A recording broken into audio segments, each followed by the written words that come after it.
इतने बरस हुए कि हमने किस्मत से एक बाजी लगाई थी, एक इकरार किया था, प्रतिज्ञा की थी। अब वक्त आया कि हम उसको पूरा करें।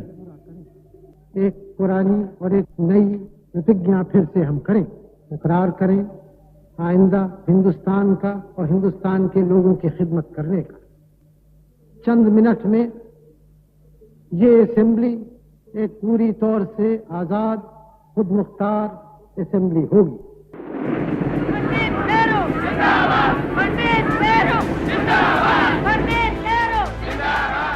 आजादी के साथ ही हिंदुस्तान के करोड़ों लोगों ने नया संकल्प लिया। सदियों तक चले बेहद कड़वे और क्रूर सपने को भूलकर देश के पुनर्जन्म का। लेकिन उस दौर का हिंदुस्तान कैसा था?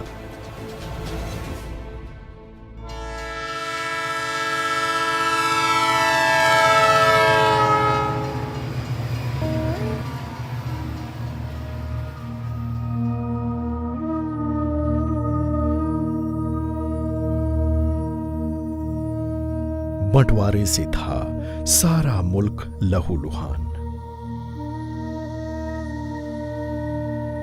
नहीं थी हर हाथ को रोटी, नहीं था हर हाथ को काम। छुआछूत और जातियों की खड़ी थी दीवार। मजहब के नाम पर हो रहा था कत्लेआम। नहीं थे कल कारखाने और न मिलते थे काम के दाम। यानी आगे का रास्ता आसान नहीं था। दुनिया के नक्शे पर उभरे एक नए देश की चुनौतियां भी कम नहीं थीं। उस दौर में हिंदुस्तान को मिला एक ऐसा मुखिया जिसने अपने कंधों पर देश का भार उठा लिया। पहले प्रधानमंत्री के तौर पर जब नेहरू ने काम संभाला तो उसके पीछे आजादी के लिए चले लंबे संघर्ष से निकला सोच शामिल था। करोड़ों लोगों के देश का प्रधानमंत्री बनने का कोई अनुभव भी उनके पास नहीं था, लेकिन उनके पास था राष्ट्रपिता महात्मा गांधी का बताया रास्ता। सभी विचारधाराओं के प्रतिनिधि चिंतन से निकला संविधान, कांग्रेस के नैतिक और राजनीतिक मूल्य। वही कांग्रेस जिसने उन्हें सिर्फ 39 बरस की उम्र में अपना नेता माना था। उस दौर के जवान नेतृत्व का प्रतीक बन गए जवाहरलाल नेहरू ने पार्टी के सामने पहली बार आधुनिक भारत की एक धड़कती हुई तस्वीर रखी थी। नेहरू की इस सोच की झलक आगे जाकर हिंदुस्तान के संविधान में नजर आई। उन्होंने हिंदुस्तान के लोगों से अपने सपनों का भारत बनाने में सहयोग कुछ इस तरह मांगा। Freedom and power bring responsibility. That responsibility rests upon this assembly, a sovereign body representing the sovereign people of India. Before the birth of freedom, we have endured all the pains of labor, and our hearts are heavy with the memory of this sorrow. Some of those pains continue even now. Nevertheless, the past is over, and it is the future that beckons to us now. The service of India means the service of the millions who suffer. It means the ending of poverty and ignorance and disease and inequality of opportunity. The ambition of the greatest man of our generation has been to wipe every tear from every eye. That may be beyond us, but so long as there are tears and suffering, so long our work will not be over. And so we have to labor and to work hard to give reality to our dreams.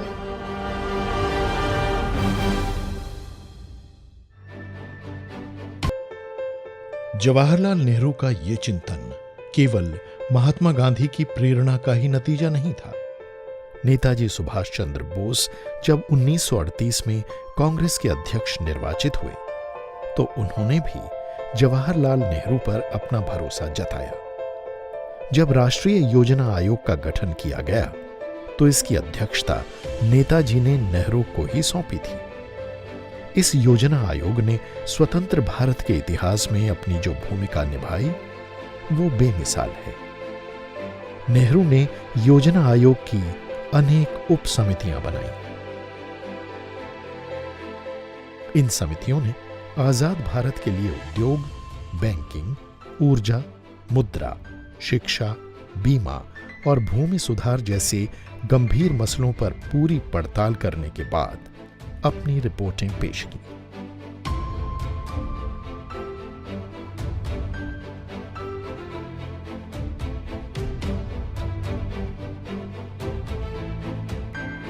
Nehru ने जब आजाद भारत के लिए ढेर सारे सपनों वाला ये दस्तावेज पेश किया तो सारा देश उनके इस रूप का दीवाना हो गया।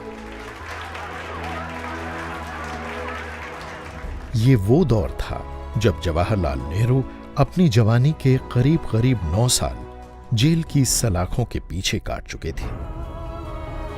हालांकि वो बेहद संपन्न माहौल में पले बढ़े थे और चाहते तो कैम्ब्रिज से डिग्री हासिल करने के बाद वकील के रूप में शानदार जिंदगी बिता सकते थे, लेकिन उन्होंने तो देश के लिए जीवन अर्पित कर दिया था। उन्हें यकीन हो गया था कि अगर हिंदुस्तान को पूरे विश्व में एक महाशक्ति की जगह लेनी है तो उसे सभी धर्मों को साथ लेकर चलना होगा।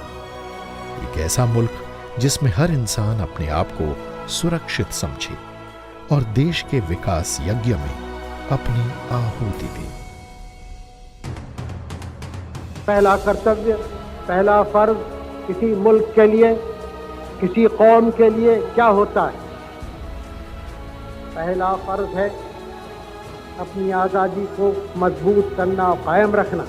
हर बात को इसी गज से नापना होता है। ये चीज़ हमारे मुल्क की आज़ादी को कायम रखती है, हमारे मुल्क की एकता को कायम रखती है, हमारे मुल्क की तरक्की करती है कि नहीं।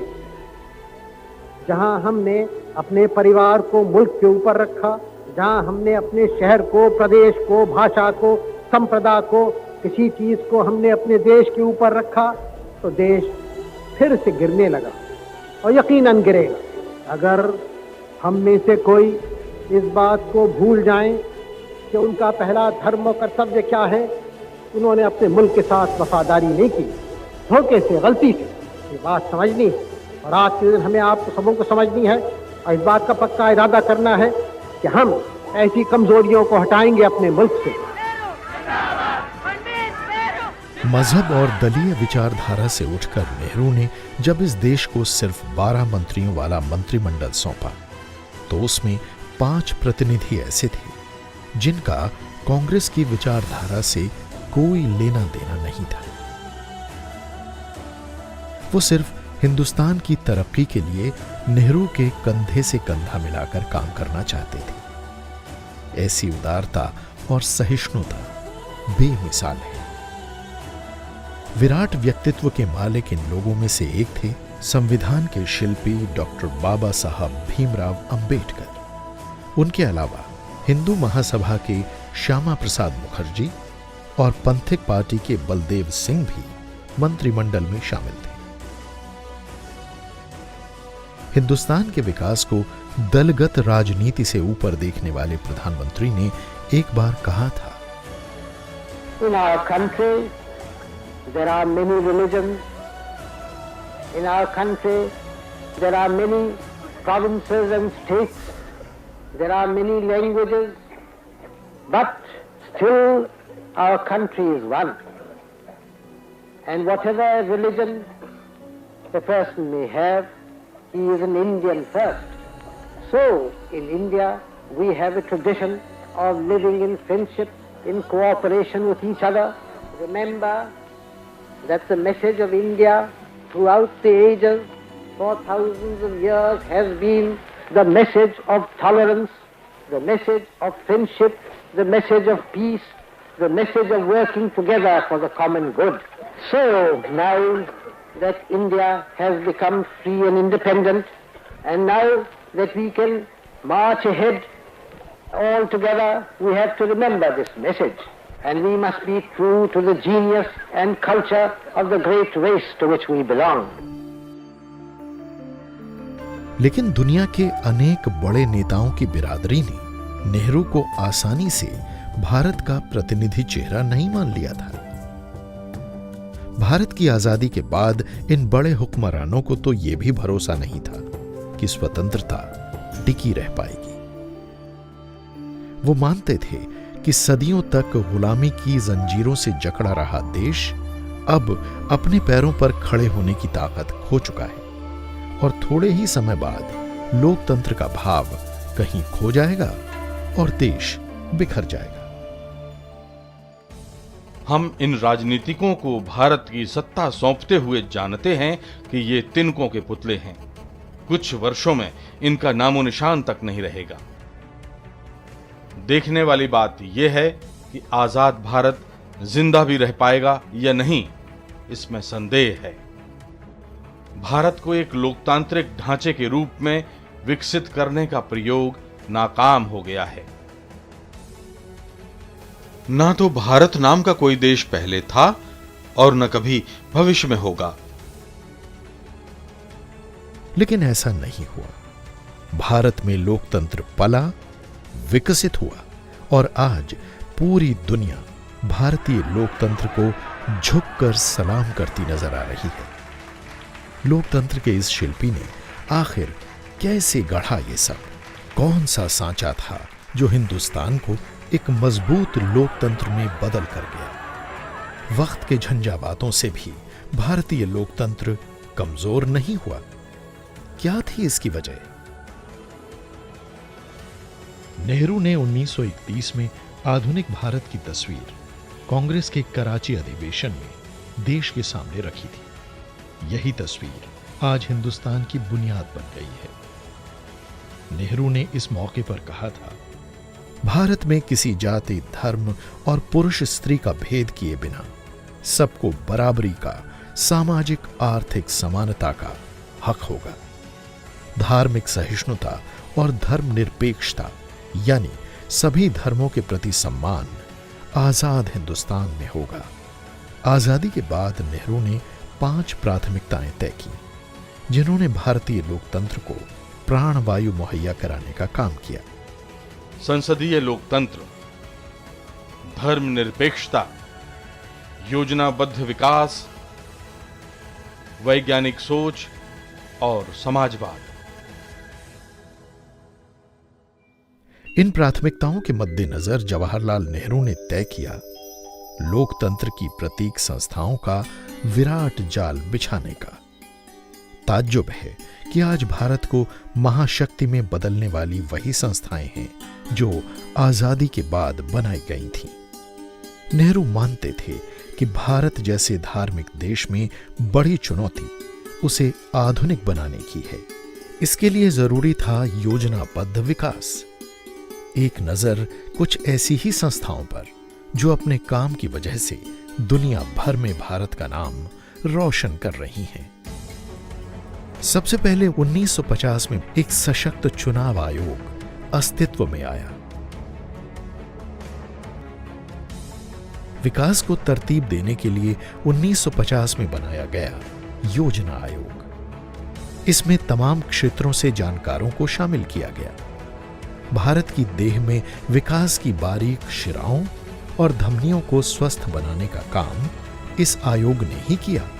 नौजवानों को आधुनिक तकनीक से रूबरू कराने के लिए 1950 में पहले इंडियन इंस्टीट्यूट ऑफ टेक्नोलॉजी यानी IIT ने काम शुरू कर दिया। आज इस संस्था से निकले छात्र दुनिया भर में शानदार पेशेवर माने जाते हैं। बेहतरीन चिकित्सा शिक्षा को बढ़ावा देने के लिए 60 साल पहले यानी 1956 में all India institute of medical science ने काम शुरू कर दिया। इस संस्थान से निकले डॉक्टर आज दुनिया भर में अपने ज्ञान का डंका बजा रहे हैं। हिंदुस्तान की सीमाओं की हिफाजत के लिए आधुनिक सैनिक शोध और विकास के मद्देनजर 57 साल पहले 1958 में DRDO यानी defence research and development organisation अस्तित्व में आ गया। इस इंस्टीट्यूट ने आज के हिंदुस्तान में अपनी उपयोगिता बार बार साबित की है। देश के प्रशासन को चुस्त और भारतीय भावना की दृष्टि से अच्छे अधिकारी देने के लिए 1959 में नेशनल एकेडमी ऑफ एडमिनिस्ट्रेशन स्थापित किया गया। इसी तरह पुलिस अधिकारियों की पेशेवर दक्षता बढ़ाने के लिए हैदराबाद में 1948 में ही ट्रेनिंग इंस्टीट्यूट खोला गया था।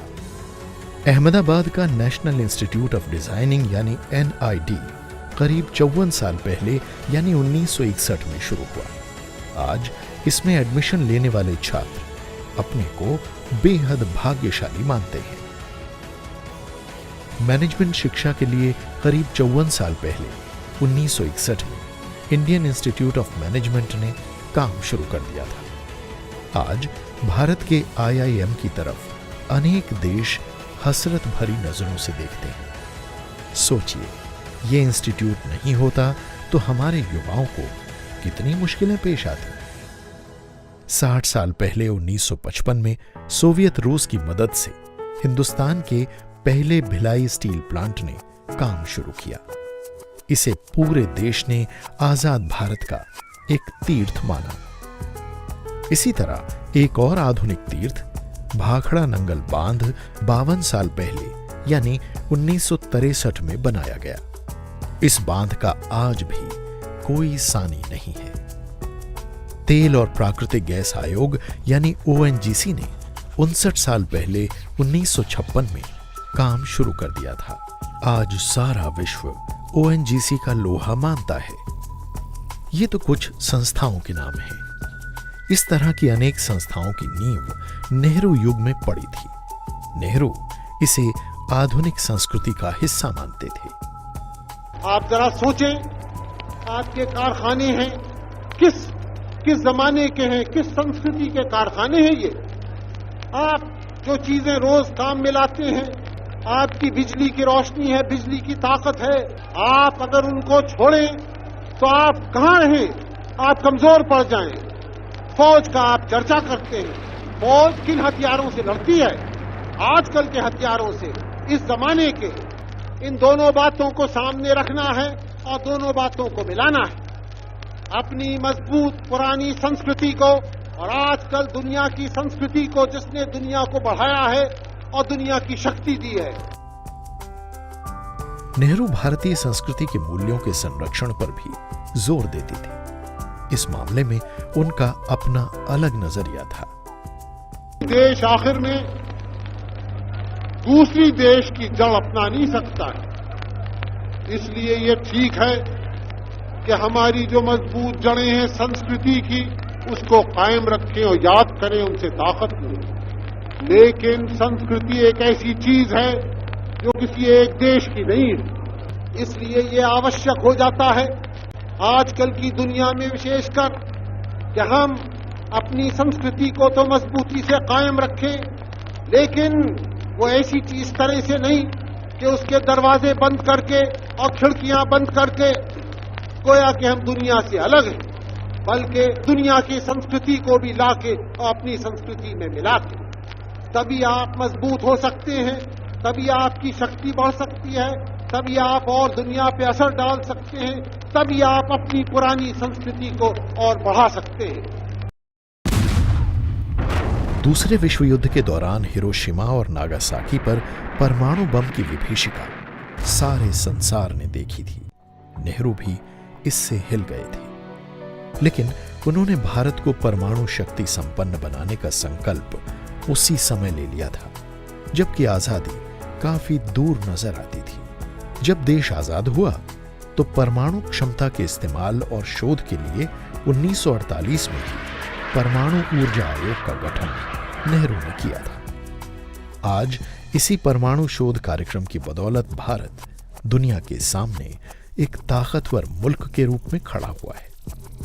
नेहरू ने 1946 में मुंबई के एक कार्यक्रम में कहा था, हर देश को अपनी सुरक्षा के लिए आधुनिक वैज्ञानिक उपकरण विकसित करने और इस्तेमाल करने होंगे। मैं आशा करता हूं कि भारतीय वैज्ञानिक परमाणु शक्ति का सृजनात्मक उद्देश्य के लिए प्रयोग करेंगे। लेकिन यदि भारत पर कोई खतरा आता है तो यकीनन वो हर हाल में अपनी सुरक्षा करेगा। यही नहीं, भारत दूसरे देशों के साथ मिलकर परमाणु बम के इस्तेमाल पर सख्ती से रोक लगाएगा। उन दिनों देश में आजादी की खुशबू आने लगी थी और जवाहरलाल नेहरू ने जाने माने वैज्ञानिक डॉक्टर होमी जहांगीर भाभा से अपना परमाणु कार्यक्रम विकसित करने का अनुरोध किया था। इसके बाद उन्होंने भारत का अपना अंतरिक्ष कार्यक्रम शुरू करने का फैसला लिया। नेहरू ने जाने माने वैज्ञानिक विक्रम साराभाई से अनुरोध किया। 1962 में भारतीय अंतरिक्ष अनुसंधान समिति का गठन कर दिया गया। किसानों और आम आदमी तक देश हित की सूचनाएं साझा करने के लिए प्रधानमंत्री नेहरू की पहल पर आकाशवाणी की विविध भारती सेवा की शुरुआत 1957 में हुई। देखते ही देखते विविध भारती ने लोकप्रियता के नए कीर्तिमान कायम किए।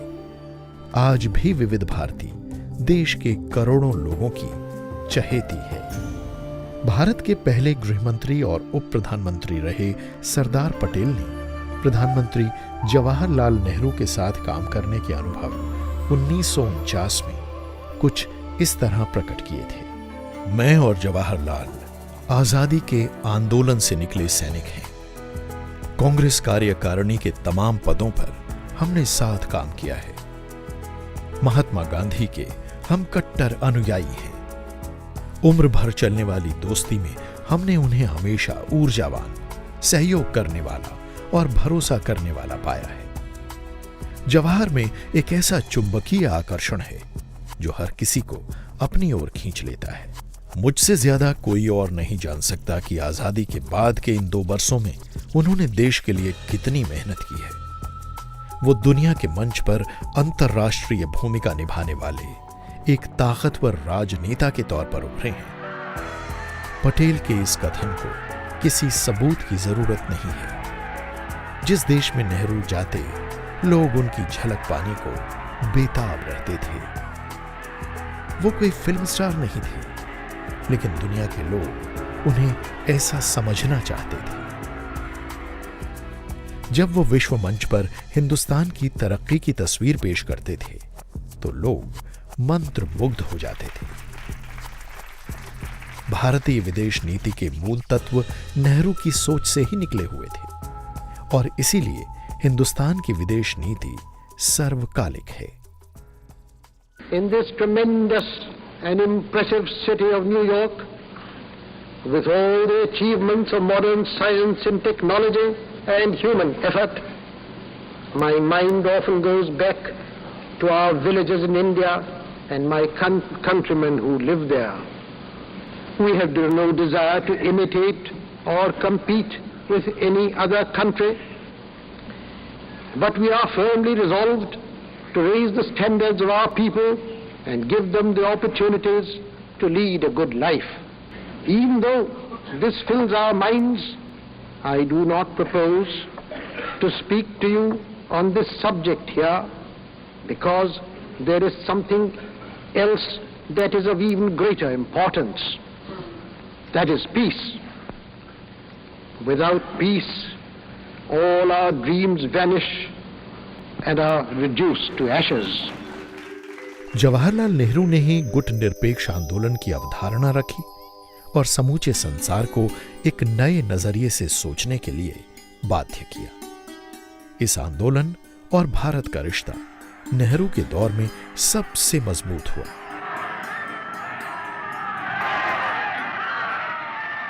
(1947) के बाद 60 साल तक हिंदुस्तान के सफरनामे पर कभी कभी समाज के कुछ वर्गों की आशंकाएं सामने आती हैं। लोकतंत्र में इन आशंकाओं का सम्मान किया जाना चाहिए, लेकिन एक नजर उन तथ्यों पर भी जरूरी है जो इन आशंकाओं को खारिज करते हैं। जरा देखिए, 1950 में जीडीपी दर 2.3% थी।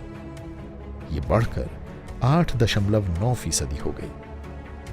1950 में अनाज उत्पादन सिर्फ 50.8 मिलियन टन था। 2012 में यह बढ़कर 257.44 मिलियन टन हो गया। 1950 में देश भर में प्राथमिक और सेकेंडरी सरकारी स्कूल थे 7,416। 2013 में यह बढ़कर 3.9 लाख हो गए। इसी तरह साक्षरता का प्रतिशत 18.3% से बढ़कर 74.04% हो गया। उच्च शिक्षा के लिए 1950 में भारत में 700 कॉलेज और 35 विश्वविद्यालय थे। 2012 में 35,000 कॉलेज और 700 विश्वविद्यालय काम कर रहे थे। इतना ही नहीं, 1950 में उच्च शिक्षा का लाभ 1 लाख छात्रों को मिल रहा था। 2013 में 2.5 करोड़ से ज्यादा छात्र उच्च शिक्षा का फायदा उठा रहे थे। 1950 में देश भर में केवल 4 लाख किलोमीटर लंबी सड़कें थीं। अब ये सड़कें 46.9 लाख किलोमीटर लंबी हो गई हैं। हिंदुस्तान की आजादी के समय देश में कुल बिजली का उत्पादन 1362 मेगावाट था। 2013 में यह बढ़कर 2.33 लाख मेगावाट हो गया। 1950 में देश का कुल निर्यात 1269 मिलियन अमेरिकी डॉलर था, जो 2012 में बढ़कर 3.04 लाख मिलियन अमेरिकी डॉलर हो गया है। यकीनन विकास का सफर जारी रहता है। साल दर साल, पड़ाव दर पड़ाव देश आगे बढ़ता रहता है। 1964 आते आते भारत की विकास यात्रा को सारी दुनिया देख रही थी। एक शिल्पी की तरह नेहरू हिंदुस्तान को गढ़ने का काम कर रहे थे कि उन्हें उस सफर पर जाना पड़ा जहां से लौटकर कोई नहीं आता। बड़े गौर से सुन रहा था जमाना, तुम ही सो गए दास्तां कहते कहते।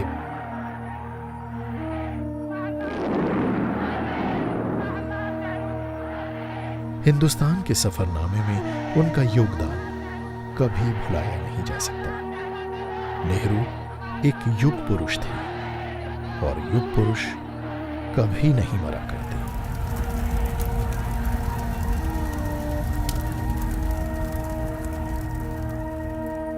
अंतर्राष्ट्रीय मंच पर बेहद प्रभावशाली नेताओं ने नेहरू के बारे में अपनी राय कुछ बड़े सम्मान से रखी थी। कुछ राजनेता अपने विचारों, योग्यता, साख और लोकप्रियता के कारण देशों की सीमाओं में नहीं बांधे जा सकते। नेहरू ऐसे ही हैं। सारी दुनिया के लोग आपसे स्नेह करते हैं और आपसे प्रेरणा लेते हैं। भारत के लोग नेहरू पर गर्व कर सकते हैं और उनके पास नेहरू जैसा विलक्षण नेता है जिसके पास भविष्य का भारत बनाने की अद्भुत क्षमता है। वो असाधारण क्षमता वाला संसार का राजदूत है। नेहरू ने अपनी लोकतांत्रिक समझ से भारत के लोगों को जागरूक किया है। उनकी नेतृत्व क्षमता और ऊर्जा से सारा विश्व प्रभावित है। आजादी के आंदोलन में अहिंसा और सत्याग्रह के जरिए आपके कार्यों से मैं आपका प्रशंसक हूं। हिंदुस्तान के बागीचे में हर मजहब और जाति के फूल खिलाने वाले माली को याद करना ही उसे सच्ची श्रद्धांजलि है।